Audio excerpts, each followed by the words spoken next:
मोर छत्तीसगढ़ के माया, मोर छत्तीसगढ़ के माया।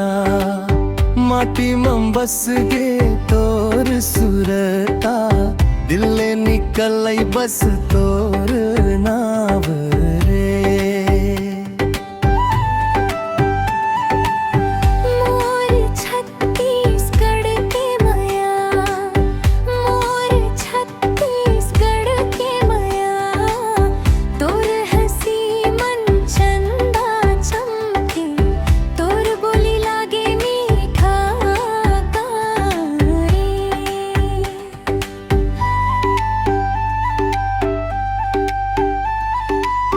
महुआ के डार में बैठ के तोर संग सपना देखो रे। धान के बाली झूमे जब जब तोर नाव धीरे ले रे। नदिया के पानी जैसन निर्मल तोर मन के बात रे। तोर संग बीते एक पल लागे जिंदगी के सौगात रे। मोर छत्तीसगढ़ के माया, मोर छत्तीसगढ़ के माया। माटी में बस गे तो सुर था, दिले निकल बस तोर नाम रे।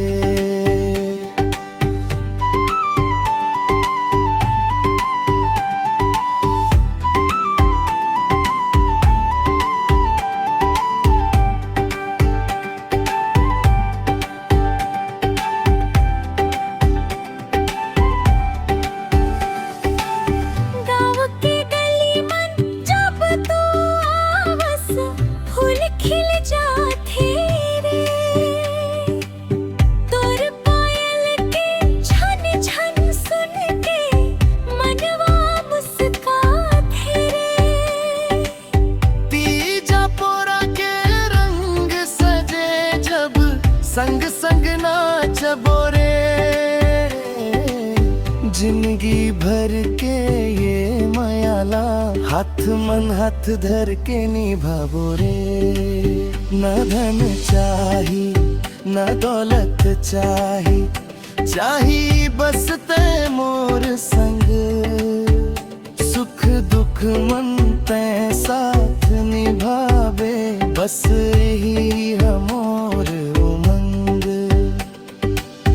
माटी के खुशबू गाँव के बोली, मोर दिल के पहचान रे।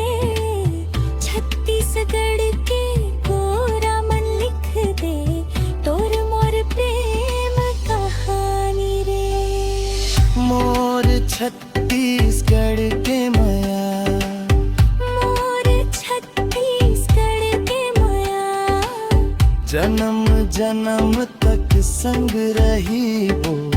तेह मोर दुनिया तेह मोर छाव रे। मोर छत्तीसगढ़ के माया, मोर छत्तीसगढ़ के माया।